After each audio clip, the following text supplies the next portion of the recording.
الله وكفى وسلام على عباده الذين اصطفى أما بعد أعوذ بالله من الشيطان الرجيم بسم الله الرحمن الرحيم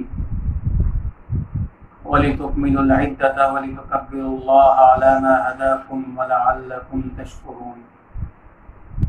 صدق الله العظيم۔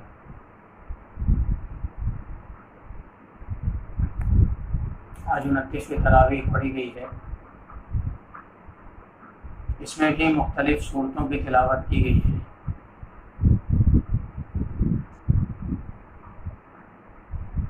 اب وہ وقت آ پہنچا ہے کہ جب رمضان مبارک کی یہ مقدس اور باعظمت گھڑیاں اور اوقات اختتام کی طرف بڑھ رہے ہیں، اور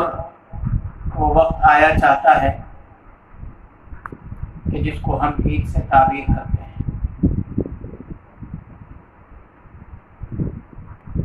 ایک روایت میں آتا ہے حضور اکرم صلی اللہ علیہ وسلم نے ارشاد فرمایا ہے للصائم فرحتان فرحۃ عند فطرہ وفرحۃ عند لقاء الرحمن۔ روزے دار کے لیے دو خوشیاں ہوتی ہیں، ایک خوشی اس وقت حاصل ہوتی ہے جب وہ افطار کرتا ہے، اور ایک خوشی اس وقت حاصل ہوگی کہ جب وہ خدائے رحمان سے ملاقات کرے گا اور خدائے رحمان اس کے روزے کا بدلہ عطا فرمائیں گے۔ اصل خوشی تو وہی ہوگی، لیکن دنیا میں بھی اللہ رب العزت نے اس روزے دار کے لیے خوشی کا ہلکا سا نمونہ پیش کیا ہے۔ اس کو بھی دو قسموں میں تقسیم کیا جا سکتا ہے۔ ایک ہے فرحت اصغر اور ایک ہے فرحت اکبر۔ فرحت اصغر انسان جب روزانہ افطار کرتا ہے تو اس افطاری کے وقت اس کو جو لذت حاصل ہوتی ہے، جو خوشی حاصل ہوتی ہے، ان کو الفاظ میں بیان کرنا ممکن نہیں ہے۔ دن بھر بھوکا رہنے کے بعد، پیاسا رہنے کے بعد، اور خاص طور سے گرمی کے ایام میں جبکہ اس کے لیے ٹھنڈا پانی بھی میسر ہو اور کوئی دیکھنے والا بھی موجود نہ ہو، اس وقت بھی وہ اپنے آپ کو اس ٹھنڈے پانی کو پینے سے روکتا ہے، لیکن جب غروب آفتاب ہوتا ہے اور اس کو کھانے پینے کی اجازت ملتی ہے تو جو خوشی اس کو حاصل ہوتی ہے وہ الفاظ میں بیان کرنے کے لائق نہیں ہوتی ہے۔ اور دوسری خوشی جو ہوتی ہے، جو بڑی خوشی ہے، یہ وہ خوشی ہے کہ جو رمضان مبارک کے گزرنے کے بعد اگلے دن یعنی عید الفطر کے دن انسان کو کھانے پینے کی آزادی کی شکل میں ملتی ہے۔ رمضان میں روزانہ ملنے والی خوشی وقتی تھی، لیکن پورا مہینہ گزرنے کے بعد جو افطار کی اجازت ملتی ہے اب وہ 11 مہینے تک برقرار رہتی ہے، اس کے اوپر اب کوئی روزہ فرض نہیں ہے۔ اس خوشی کا اظہار کرنے کے لیے شریعت نے مسلمانوں کو ایک طریقہ بتلایا ہے، اور شریعت کے اگر دیکھے جائے تو بہت زیادہ تہوار متعین نہیں ہے، بلکہ شریعت اسلامی میں صرف 2 تہوار ہیں جن کو منانے کے لیے مسلمانوں کا حکم دیا گیا ہے، جبکہ دوسرے مذاہب والوں کے یہاں بہت زیادہ تہوار ہوتے ہیں۔ اور دوسرا فرق یہ ہوتا ہے کہ دوسرے مذاہب والوں کے یہاں جو تہوار منایا جاتا ہے وہ کسی خاص واقعے کی یاد میں منایا جاتا ہے۔ مثال کے طور پر جو حضرت عیسیٰ علیہ السلام کو ماننے والے ہیں ان کا خیال یہ ہے کہ حضرت عیسیٰ علیہ السلام 25 دسمبر کو ان کو سولی پر چڑھایا گیا،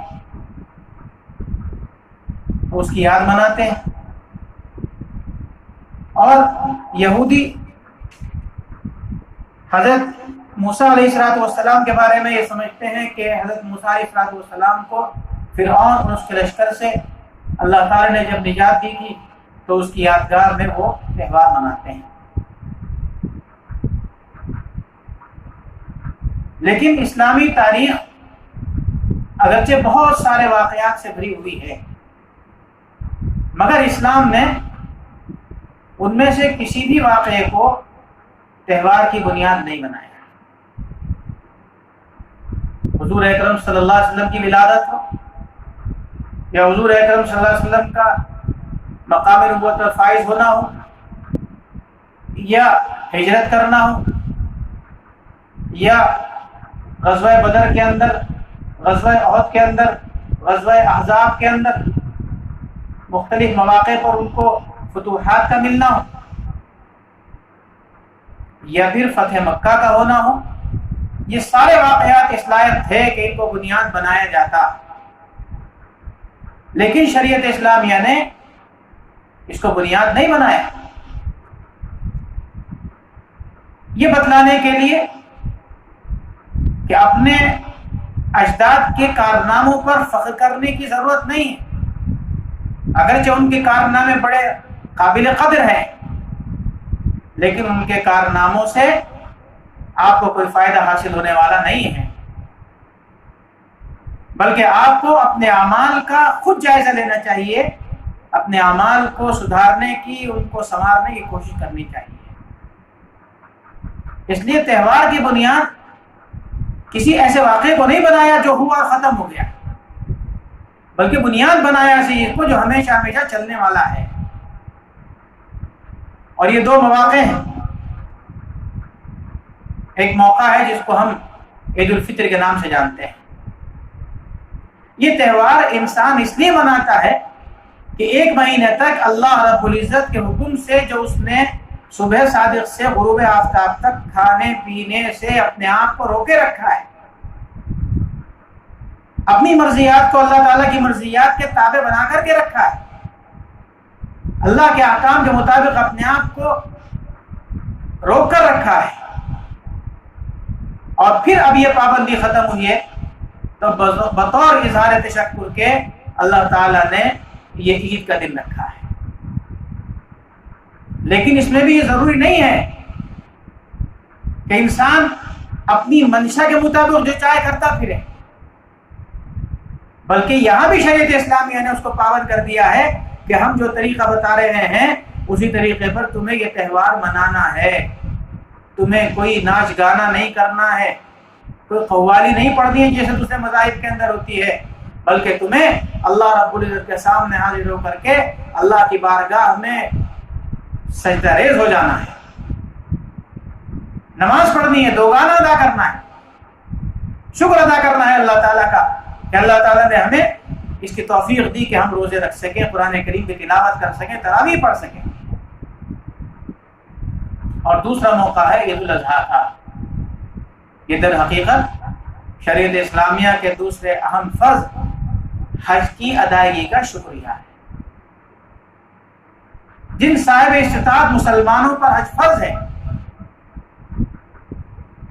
وہ چونکہ 9 ذی الحجہ کو وقوف عرفہ سے فارغ ہونے کے بعد گویا حج کے تمام لازمی ارکان کو ادا کر چکے ہوتے ہیں، اس لیے اس کے شکر میں عید الاضحیٰ رکھی گئی ہے۔ اور عید الاضحیٰ بھی ظاہر ہے کہ اپنی مرضی سے منانے کی اجازت نہیں ہے، یہاں بھی اللہ کی مرضی کے مطابق، اللہ کے حکم کے مطابق دو گانا ادا کرنا ہے، اللہ کا شکر ادا کرنا ہے اور اللہ کے حکم کے مطابق قربانی کرنی ہے۔ تو شریعت اسلامیہ نے یہ 2-3 تہوار کے رکھے ہیں، ان میں سے ایک تہوار عنقریب آیا چاہتا ہے۔ عید الفطر کو یوم الجائزہ بھی کہا جاتا ہے، جیسے عید الفطر کی رات کو لیلۃ الجائزہ کہا جاتا ہے، ایسے ہی عید الفطر کو یوم الجائزہ کہا جاتا ہے۔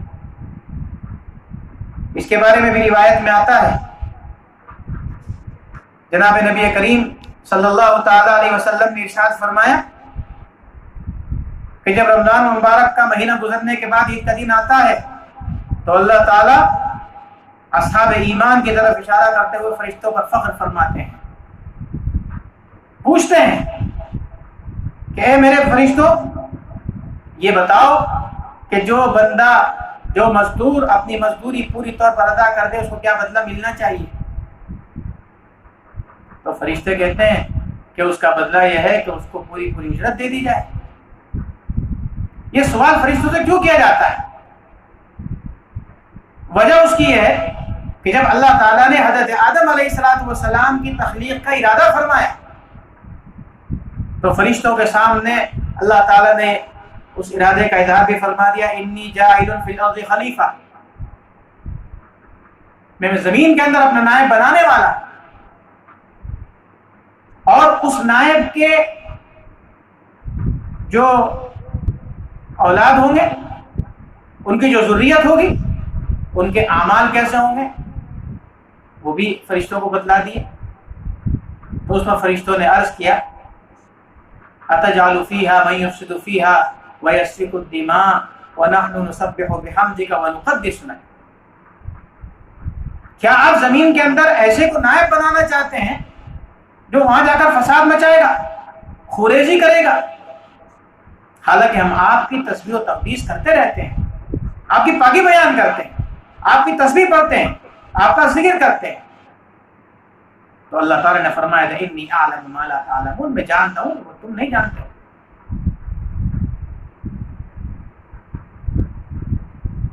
اس لیے کہ تمہارے اندر ذکر اللہ کی، یہ عبادت کی جو خصوصیت ہے کہ تم ذکر اللہ ہی کرتے ہو، عبادت ہی کرتے ہو، اللہ کی نافرمانی نہیں کرتے ہو، تو اس کی وجہ یہ ہے کہ تمہارے اندر ہم نے مادہ شر رکھا ہی نہیں، تم گناہ کرنا چاہو تو کر ہی نہیں سکتے ہو۔ انسان کے اندر یہ خصوصیت ہے کہ وہ مادہ شر بھی رکھتا ہے، مادہ خیر بھی رکھتا ہے۔ اب اگر وہ گناہ سے بچتا ہے تو اس کا یہ گناہ سے بچنا جو ہے قابل تعریف عمل ہے۔ تو تعالیٰ ان فرشتوں پر ظاہر فرماتے ہیں کہ دیکھو جس کی تخلیق پر تم نے اعتراض کیا تھا وہ کیسے اچھے اچھے کام کر رہے ہیں۔ تو اس سے اللہ تعالیٰ پوچھتے ہیں کہ ایسے کی اجرت کیا ہے؟ تو فرشتے جواب دیتے ہیں کہ ایسے کی اجرت یہی ہے کہ ان کو پوری مزدوری دے دی جائے۔ تو اس تعالیٰ فرماتے ہیں کہ یہ میرے بندے ہیں، میں نے رمضان کے مہینے میں ان کے ذمے ایک کام لگایا تھا کہ روزہ رکھیں اور میری خاطر کھانا پینا چھوڑ دیں اور اپنی خواہشات کو چھوڑ دیں۔ آج انہوں نے یہ فریضہ پورا کر لیا اور اب اس میدان کے اندر جمع ہوئے ہیں اور مجھ سے دعا مانگنے کے لیے آئے ہیں، اپنی مرادیں مانگ رہے ہیں۔ میں اپنی عزت و جلال کی قسم کھاتا ہوں، میں اپنے علو مقام کی قسم کھاتا ہوں، آج میں سب کی دعائیں قبول کروں گا اور میں ان کے گناہوں کی مغفرت کروں گا اور ان کی برائیوں کو بھی نیکیوں سے تبدیل کر دوں گا۔ چنانچہ حدیث میں آتا ہے کہ جب روزے دار عیدگاہ سے واپس جاتے ہیں تو اس حالت میں واپس جاتے ہیں کہ ان کی مغفرت ہو چکی ہوتی ہے۔ یہ اللہ تعالیٰ کی طرف سے انعام ہے، اس امت پر یہ خصوصی انعام ہے جو اللہ تعالیٰ نے اس امت کو عطا کیا ہے۔ اس سے بظاہر یہ معلوم ہوتا ہے کہ عید کی نماز کے لیے کسی کھلے میدان میں جانا، بڑے مجمع کے ساتھ جانا، یہ اہمیت کی بات ہے، اس لیے کہ جو آدمی عبادت کرتا ہے ضروری نہیں ہے کہ ہر آدمی کی عبادت اللہ تعالیٰ کے یہاں درجہ قبولیت رکھتی ہو۔ چند ایک ہی ایسے افراد ہوتے ہیں کہ جن کی عبادت قبول ہوتی ہے۔ تو اگر بڑا مجمع ہوگا تو اس بڑے مجمع کے اندر اگر چند ایک لوگ بھی ایسے ہوئے جن کی عبادت اللہ تعالیٰ کے یہاں قبول ہے اور پھر وہ اللہ کے سامنے اپنی دعائیں کریں گے تو یہ بعید ہے کہ اللہ رب العزت ان کی دعا کو قبول کر لیں اور دوسرے اٹھے ہوئے ہاتھوں کو رد کر دیں، خالی ہاتھ واپس کر دیں۔ اللہ ان کی نمازوں کو قبول کر لیں، باقی کی نمازوں کو رد کر دیں۔ اللہ ان کے روزوں کا اجر دے دیں، باقی کے روزوں کا اجر نہ دیں۔ یہ اللہ کی شان سے بعید ہے۔ اس لیے ہونا تو یہی چاہیے کہ بڑے مجمع کے ساتھ عید کی نماز ادا کی جائے، لیکن آج کے جو حالات ہیں، ہر جگہ لاک ڈاؤن چل رہا ہے، مساجد میں نمازیں پڑھنے کی اجازت نہیں ہے، چند افراد کو اجازت ہے، اس لیے موجودہ حالات کے اندر ان پابندیوں کی رعایت کرتے ہوئے نماز عید الفطر ادا کی جائے۔ جیسے جمعہ کی نماز ہم گھر کے اندر ادا کر رہے ہیں، جمعہ کی نماز کے لیے امام کے علاوہ 3 مرد بالغ موجود ہوں تو نماز درست ہو جاتی ہے، ایسے ہی عید الفطر کی نماز کے لیے بھی امام کے علاوہ کم از کم 3 مقتدی اگر موجود ہیں تو ان کی نماز عید الفطر ادا ہو جائے گی۔ جو شرائط جمعہ کی نماز کے لیے ہیں وہی تمام شرائط عید الفطر کی نماز کے لیے بھی ہیں۔ فرق اتنا ہے کہ جمعہ کی نماز میں خطبہ نماز سے پہلے ہوتا ہے اور واجب ہے، اور عید الفطر میں خطبہ نماز کے بعد ہوتا ہے اور اس کو پڑھنا سنت ہے، اگرچہ سننا واجب ہے لیکن پڑھنا سنت ہے۔ اس لیے گھروں کے اندر جہاں کہیں عید الفطر کی نماز کا اہتمام کیا جائے وہاں اس کی کوشش کر لی جائے کہ ایسا شخص امامت کر لے کہ جو نماز کے بعد خطبہ بھی دے سکے۔ ضروری نہیں کہ بڑا لمبا چوڑا خطبہ ہو، صرف چھوٹا سا خطبہ جو اللہ کی حمد و ثنا پر مشتمل ہو، جناب نبی کریم صلی اللہ علیہ وسلم پر درود شریف ہو اور قرآنی آیت ہو، صرف اتنا خطبہ جو ہے وہ اس سنت کو ادا کرنے کے لیے کافی ہے، بڑے خطبے کی ضرورت نہیں ہے۔ اس لیے آج کے حالات میں مسلمانوں کو چاہیے کہ وہ عیدگاہ میں جانے کے لیے یا مسجدوں میں جانے کے لیے اہتمام نہ کریں، بلکہ اپنے گھروں کے اندر ہی وہ نمازوں کا اہتمام کر لیں، جماعت کے ساتھ نماز پڑھ لیں، اور جہاں کہیں جماعت کے ساتھ نماز پڑھنا ممکن نہ ہو تو وہاں وہ آدمی طلوع آفتاب کے آدھے گھنٹے کے بعد 4 رکعت نفل کی نیت سے پڑھ سکتا ہے۔ یہ 4 رکعت نفل اس کے لیے انشاءاللہ عید الفطر کا قائم مقام ہو جائیں گے۔ وآخر دعوانا الحمدللہ رب العالمین۔